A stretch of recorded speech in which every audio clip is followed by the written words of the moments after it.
Hello, this is Johnny Henson, Professor Poole, with Billiard University out of Phoenix, Arizona. I'm going to teach you today how having just two pieces of paper in your billiard case can transform your game to another level, okay? And what I'm going to do is I'm going to show you how important this is, okay? Now basically, I'm going to kind of give you a close-up of these pieces of paper. If you notice, they basically kind of look like a little house, you know, like a miniature house. You know, how this be the top of the house. And what you want is you want one part to be pointing, and that's going to be where your cue ball and your object ball are resting. Now you're going to have two of these. You know, you can have more if you want to, but you only need two. So let's say that I'm shooting this rack, right? I'm not going to put this to where my cue will ever go over the top of it. So if I'm doing a draw shot or whatever. But what I'm going to do is I'm going to put this at the base of this ball, and you notice I'm going to put it at the base of this ball. But I'm not going to put this piece of paper where my cue ball will actually run over the top of it. So these two pieces of paper will never affect the rollability. It'll be just like they're not there. So you really, as you tinker with this, you just remember, don't put your pieces of paper underneath the cue if you're trying to do a draw shot, or try to put them in a position where, you know, after you make the ball that you're basically going to run over them. And you'll get used to that in no time, okay? So now let's say that I'm shooting this shot, and let's say I shoot the 10, and I'm really wanting to draw back to here, but I end up leaving my cue ball here, okay? And the 10, or maybe I missed the 10, okay? Okay, you're not gonna learn anything by just shooting random shots. I always tell people, you want to take your game to the next level, quit banging balls. What I call banging balls is, oh, you throw 10, 15 balls out on the table and then you bang them all in. Then you throw another 10 or 15. Well, the bottom line is, yeah, if you want to run, you know, 60, 80, 100 in a row, I do that. I mean, sometimes I set up my goal is, I'm going to shoot 100 shots, I'm going to see how many misses I have. And sometimes I can run 100 in a row without a miss. Randomly, I'm just talking about throwing balls out there. But what I'm saying is, but you're really not going to learn a lot from that. It'll get you better at pocketing balls, but you're not going to learn game strategy by doing it. Well, you might learn a little bit, but not much, okay? So let's just say I missed this shot, right? I moved to where that ball is resting on the deal, and this one on the tip. You know what I got right now? I got exactly the same shot I just shot.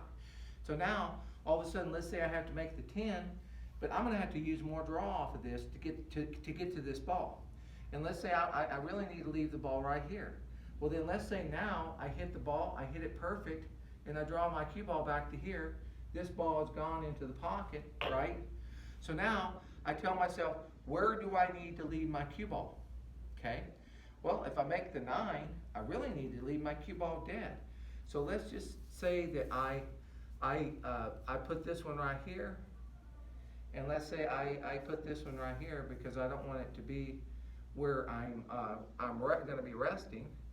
Okay, so now right there I've got a scenario. Let's say I missed this shot, which I probably never would, but let's say I did.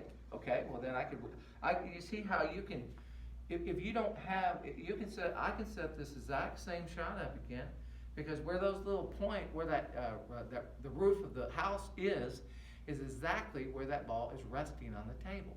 So all of a sudden, let's say I hit this ball and do a stop shot, and this ball goes into the pocket, okay? Well, now what I do is I say, okay, now where do I want to leave the 13 in order to get to the 8? Well, let's say I need to leave my cue ball exactly right here because I need to go off the rail.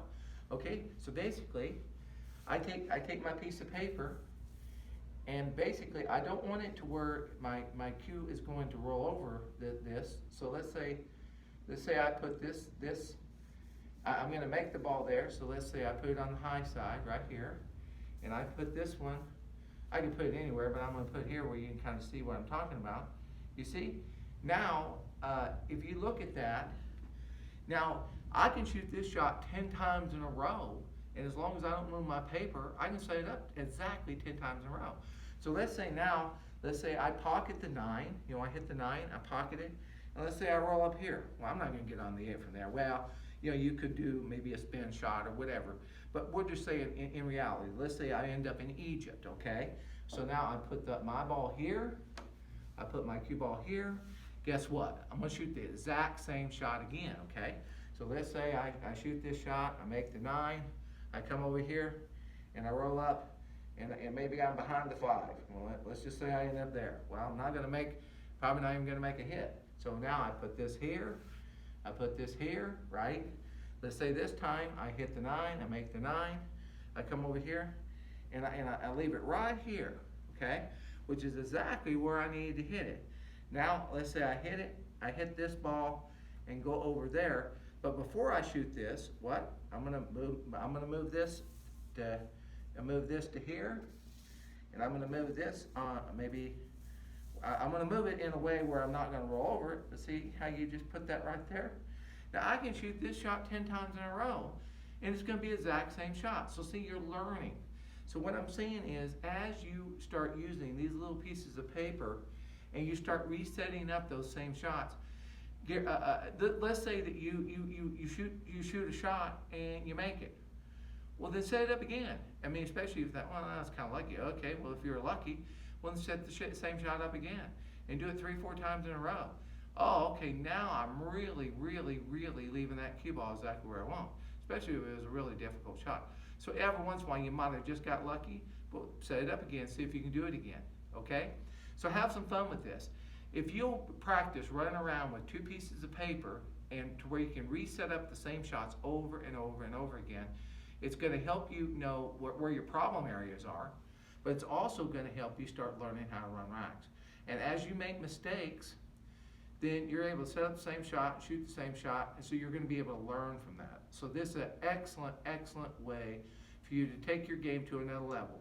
So basically, make yourself 2 little pieces of paper, put your where the cue ball is resting and your object ball, where the point is, and then basically just shoot the shot. Now, if you make a shot, you leave it perfect. Set it up again, shoot again, you leave it perfect. Well, then guess what? You know that shot.